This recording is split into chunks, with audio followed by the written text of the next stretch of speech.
नमस्कार दोस्तों, शिव विकास क्लासेज में सभी साथियों का स्वागत है। दोस्तों, आज हिस्ट्री का most important one liner question series के विषय में डिस्कस करेंगे, जो परीक्षा में लगातार पूछा जाता है। तो दोस्तों, वीडियो में अंत तक बने रहें ताकि सभी क्वेश्चन का लाभ उठाएं। तो आज के सेशन का शुरुआत करते हैं। आपका पहला क्वेश्चन आपके स्क्रीन पर, अशोक ने बौद्ध धर्म की दीक्षा किससे ली थी? तो बताइए साथियों, आपका आंसर क्या होगा? अशोक ने बौद्ध धर्म की दीक्षा किससे ली थी? तो आपका आंसर हो जाएगा उपगुप्त नामक बौद्ध भिक्षु से। किससे ली थी दोस्तों? तो आपका आंसर हो जाएगा उपगुप्त नामक बौद्ध भिक्षु से। अशोक ने बौद्ध धर्म की दीक्षा किससे ली थी? तो उपगुप्त नामक बौद्ध भिक्षु से ली थी। अगर यही क्वेश्चन पूछ ले, चंद्रगुप्त मौर्य ने जैन धर्म की दीक्षा किससे ली थी? तब आपको बताना है जैनी गुरु भद्रबाहु से। अशोक ने बौद्ध धर्म की दीक्षा किससे ली थी, यह पूछे तो आपको बताना है उपगुप्त नामक बौद्ध भिक्षु से। अगर पूछे चंद्रगुप्त मौर्य ने जैन धर्म की दीक्षा किससे ली थी, तब आपको बताना है जैनी गुरु भद्रबाहु से। तो आज के सेशन का दूसरा क्वेश्चन आपके स्क्रीन पर, अशोक की माता का नाम क्या था? तो बताइए साथियों, आपका आंसर क्या होगा? अशोक की माता का नाम क्या था? तो आपका आंसर हो जाएगा शुभद्रांगी। क्या था दोस्तों? तो शुभद्रांगी था। अशोक की माता का नाम क्या था? तो अशोक की माता का नाम शुभद्रांगी था। तो आज के सेशन का तीसरा क्वेश्चन आपके स्क्रीन पर,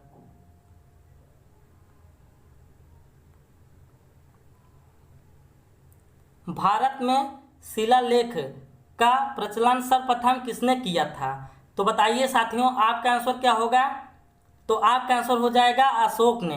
किसने किया था दोस्तों? तो अशोक ने किया था। अशोक ने भारत में शिलालेख का प्रचलन सर्वप्रथम किसने किया था? तो अशोक ने किया था। जितने भी साथी शिव विकास क्लासेस से जुड़ेंगे, सभी साथी शिव विकास क्लासेस को सब्सक्राइब कर लेंगे, वीडियो को ज़्यादा से ज़्यादा शेयर करेंगे ताकि अधिक से अधिक स्टूडेंट क्लास में जुड़ें और क्लास का फ़ायदा उठाएं। तो आज के सेशन का चौथा क्वेश्चन आपके स्क्रीन पर,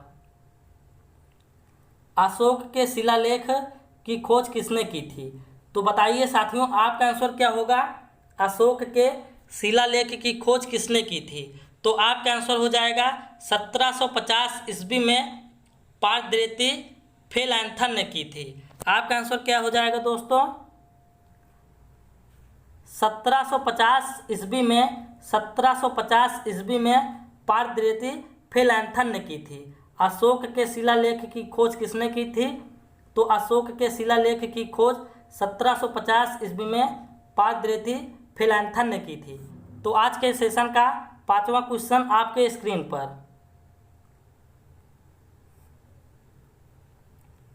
अशोक के अभिलेख को पढ़ने में सबसे पहली सफलता किसको मिली? अशोक के अभिलेख को पढ़ने में सबसे पहली सफलता किसको मिली? तो बताइए साथियों, आपका आंसर क्या होगा?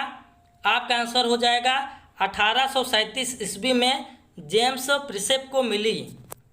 आपका आंसर हो जाएगा साथियों 1837 ईस्वी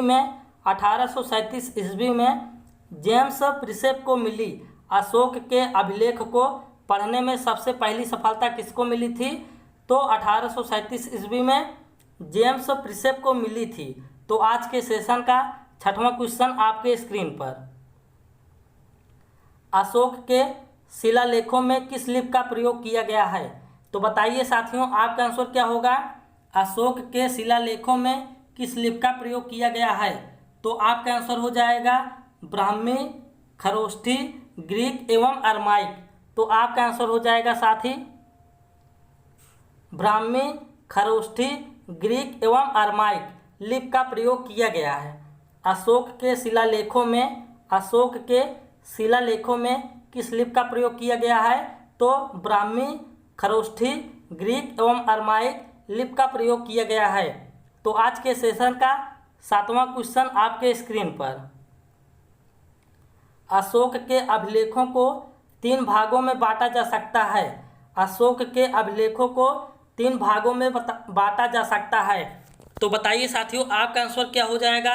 आपका आंसर हो जाएगा शिलालेख, स्तंभ लेख और गुहा लेख। तो आपका आंसर हो जाएगा साथियों शिलालेख, स्तंभ लेख और गुहा लेख। अशोक के अभिलेखों को 3 भागों में बांटा जा सकता है। अशोक के अभिलेखों को 3 भागों में बांटा जा सकता है।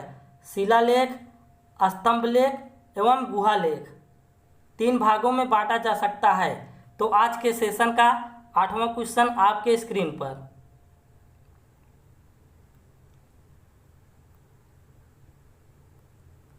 दोस्तों, अभी इसी वीडियो को मैंने लाइव चलाया था, लेकिन लाइव में कुछ प्रॉब्लम हो गई। वाईफाई लेने के बाद भी दोस्तों वीडियो नहीं चला। अब वाईफाई तो लगवा नहीं सकते हैं क्योंकि उसमें बहुत पैसा लगेगा। इसलिए दोस्तों, अगर आपको पता हो तो ज़रूर कमेंट बॉक्स में बताइए था। जैसे अभी साथी जुड़े थे लाइव में, इसी वीडियो में महाकाल चैनल हो गए और सिग्मा पॉइंट, जो साथी जुड़े थे, अगर आपको पता हो तो बताइएगा कि लाइव चलाने के लिए हमारे डाटा से लाइव नहीं चलता है। हमारे डाटा से लाइव नहीं चलता है और वाईफाई लेते हैं तो सुबह के टाइम चलता है, लेकिन शाम के टाइम में वही दिक्कत हो जाती है जो आपने देखा था। तो अगर आपके पास कोई सुझाव हो तो वीडियो में कमेंट बॉक्स में ज़रूर बताइएगा। तो आज के सेशन का 8वां क्वेश्चन, अशोक ने बौद्ध धर्म के प्रचार के लिए किसको श्रीलंका भेजा था? अशोक ने बौद्ध धर्म के प्रचार के लिए किसको श्रीलंका भेजा था? तो आपका आंसर हो जाएगा पुत्र महेंद्र एवं पुत्री संघमित्रा को। किसको भेजा था साथियों? तो पुत्र महेंद्र एवं पुत्री संघमित्रा को श्रीलंका भेजा था। अशोक ने बौद्ध धर्म के प्रचार के लिए किसको श्रीलंका भेजा था? तो पुत्र महेंद्र एवं पुत्री संघमित्रा को श्रीलंका भेजा था। तो आज के सेशन का 9वां क्वेश्चन आपके स्क्रीन पर। अशोक के स्तंभ लेखों की संख्या कितनी है? अशोक के स्तंभ लेखों की संख्या कितनी है? तो बताइए साथियों, आपका आंसर क्या हो जाएगा? आपका आंसर हो जाएगा 7। क्या हो जाएगा दोस्तों? 7। अशोक के स्तंभ लेखों की संख्या कितनी है? तो 7 है। अशोक के स्तंभ लेखों की संख्या 7 है। तो आज के सेशन का 10वां क्वेश्चन आपके स्क्रीन पर। कौशाम्बी अभिलेख को कहा जाता है? कौशाम्बी अभिलेख को कहा जाता है। तो बताइए साथियों, आपका आंसर क्या हो जाएगा? आपका आंसर हो जाएगा रानी का अभिलेख। क्या हो जाएगा साथियों? रानी का अभिलेख। रानी का अभिलेख, कौशाम्बी अभिलेख को कहा जाता है रानी का अभिलेख। तो आज के सेशन का 11वां क्वेश्चन आपके स्क्रीन पर। अशोक का कौन सा अभिलेख सबसे लंबा है? तो बताइए साथियों, आपका आंसर क्या हो जाएगा? अशोक का कौन सा अभिलेख सबसे लंबा है? तो आपका आंसर हो जाएगा 7वां। कौन सा अभिलेख सबसे लंबा है? तो 7वां अभिलेख सबसे लंबा है। अशोक का कौन सा अभिलेख सबसे लंबा है? तो अशोक का 7वां अभिलेख सबसे लंबा है। तो आज के सेशन का 12वां क्वेश्चन आपके स्क्रीन पर। अशोक का सबसे छोटा स्तंभ लेख कौन है? तो बताइए साथियों, आपका आंसर क्या होगा? अशोक का सबसे छोटा स्तंभ लेख कौन है? तो आपका आंसर हो जाएगा रुम्मीदेई। क्या हो जाएगा साथी? रुम्मीदेई। अशोक का सबसे छोटा स्तंभ लेख कौन है? तो रुम्मीदेई है। तो आज के सेशन का 13वां क्वेश्चन आपके स्क्रीन पर। प्रशासन की सबसे छोटी इकाई थी, यानी प्रशासन की सबसे छोटी इकाई थी। तो बताइए साथियों, आपका आंसर क्या हो जाएगा? आपका आंसर हो जाएगा ग्राम। ग्राम। प्रशासन की सबसे छोटी इकाई क्या होती थी? तो ग्राम होती थी। आपका आंसर हो जाएगा ग्राम। प्रशासन की सबसे छोटी इकाई ग्राम होती थी। तो आज के सेशन का 14वां क्वेश्चन आपके स्क्रीन पर। प्रशासकों में सबसे छोटा होता था। तो बताइए साथियों, आपका आंसर क्या हो जाएगा?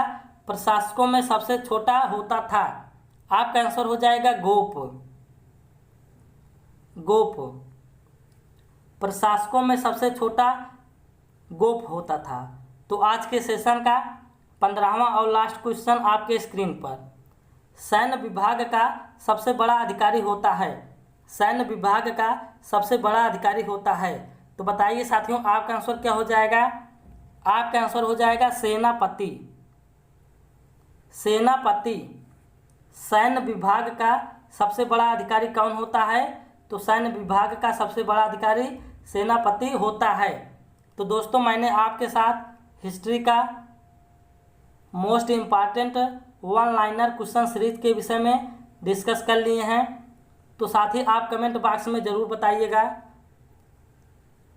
तो दोस्तों, जितने भी साथी जुड़े हैं सभी साथी स्विफ्टकास्ट क्लासेस को सब्सक्राइब कर लेंगे और बेल आइकन ज़रूर प्रेस कर देना, क्योंकि कोई वीडियो का नोटिफिकेशन आपके लगे सबसे जल्दी पहुंचे और आप सबसे पहले उसका फ़ायदा उठाएं।